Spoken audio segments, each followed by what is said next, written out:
আজ একটা ব্রাইড আছে আর এটা হলো মুসলিম ব্রাইড, তার সাথে আছে দুটো পার্টি মেকআপ, তারপরেও হয়েছিল আর একটা পার্টি মেকআপ, মানে মোট 3 থেকে 4টে পার্টি মেকআপ করিয়েছি। তো চলো আজ ব্লগটা শুরু করি। প্রথম থেকেই দিনের প্রথমটা শুরু হচ্ছে, দেখো আমার কিভাবে আমি সকাল সকাল চান টান করে রেডি হয়ে চলে যাবো পড়াতে। তার জন্য একটু সাজুগুজু করে নিচ্ছি, কারণ আমার বাড়ি থেকে কিছুটা দূরে যেতে হয় পড়াতে, তার জন্য। আর দেখো এই ব্যাগটা নিয়ে তো সবসময় ঘুরি। তো ব্যাগের মধ্যে কি আছে দেখো, একটা স্ট্যাবলার পিন, দুটো পেন, একটা স্ট্যাবলার প্লাস একটা রবার আছে, আর তার সাথে আছে পেন্সিল কাটার। মানে বাচ্চাদের পড়াতে গেলে এইগুলো ভীষণভাবে জরুরি, ওরা খাতা বই তো ভীষণভাবে ছেড়ে, তার জন্য আমার এইগুলো কাছে রাখতে হয় সবসময়, কখন কোনটা কাজে লেগে যায়। তার সাথে একটা পেন্সিল আর হোয়াইটনারও ছিল, তো সেটা এখন কাছে নেই, কোন ব্যাগে আছে আমিও খুঁজে পাচ্ছিলাম না। তো চলো, আর একটা পার্স ছিল, বাস পার্সের মধ্যে কোনো টাকা পয়সা ছিল না, খুব খারাপ অবস্থায় দিন যাচ্ছে এখন আমার। সো আমার একটা ফেভারিট পারফিউম মেখে বেরিয়ে পড়লাম পড়ানোর উদ্দেশ্যে। তো চলো, তোমাদের সাথে যেতে যেতে অনেক কথা হবে। আর তারপর না আমি সেখান থেকে বাড়ি এসে তৈরি করেছিলাম রিলস, আর এই হচ্ছে আমার আউটফিট পুরোটা তোমাদেরকে দেখাবো কেমন হলো। এখানে বসে বসে রিলস করছিলাম, ফ্যানের হাওয়া খাচ্ছিলাম।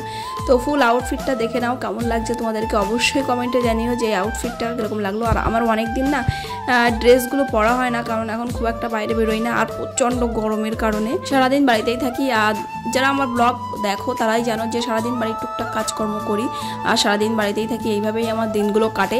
তো ভাবলাম আজকে একটা ভিডিও বানাই আর এই ড্রেসটা করে।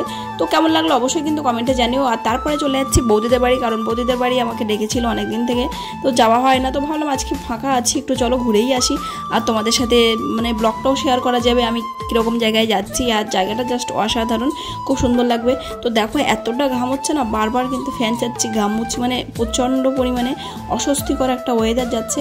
আর চলে আসার পর দেখো কি সুন্দর ওয়েদার, বাট রাস্তাটা না খুবই খারাপ। এটা হচ্ছে বিএসএফ রোড, তার জন্য এই রাস্তাটা ভীষণভাবে খারাপ আর খুব একটা তাড়াতাড়ি তৈরি করে না, অনেকদিন পরপরই রিপেয়ারটাগুলো হয়। আর আমরা 4 জন যাচ্ছিলাম রাস্তার দিকে হাঁটতে, আমি বৌদি আর পাশে দুটো মেয়ে বোন হয় সম্পর্কে, তারাও যাচ্ছিল।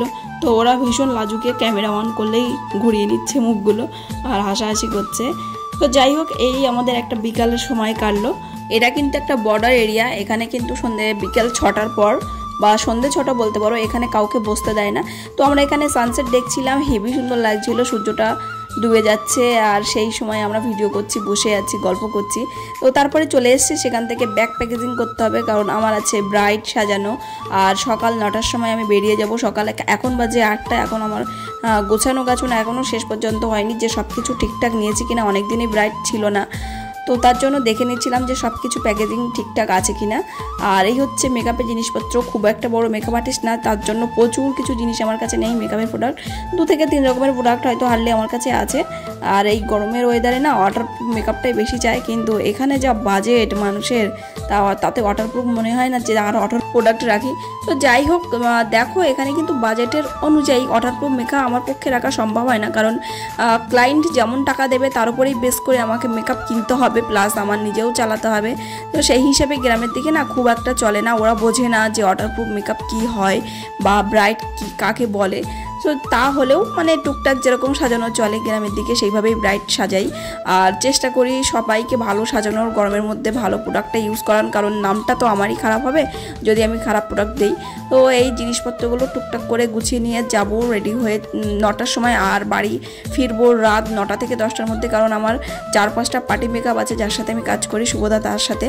আর হচ্ছে মুসলিম ব্রাইড আছে, সেটা হচ্ছে দুপুরে সাজানো, সকাল থেকে সাজানো শুরু হবে। আর এই গরমের মধ্যে কি করব বুঝতে পারছি না, খুব টেনশানে আছি। তো চলো রেডি হয়ে নেব খুব তাড়াতাড়ি, কারণ ওদের লগ্ন নেই, তবুও বর বললো 12টার মধ্যে চলে আসবে, তার জন্য আমি একটু তাড়াহুড়ো করছি যে ওদের কি নিয়মকানুন আছে খুব আমি জানি না, কারণ আমি কোনোদিন মুসলিম ব্রাইড সাজাইনি, আমার লাইফে ফার্স্ট আমি মুসলিম ব্রাইড সাজাচ্ছি আজকে। গ্রামে থাকি, তবুও কি হয়েছে গ্রামের ওয়েদারের মধ্যে এত পরিমাণে গরম, তাহলে যারা শহরে থাকে, কলকাতায় থাকে, তাদের কি অবস্থায় দিন যাচ্ছে, মানে এসি ছাড়া চলছে না।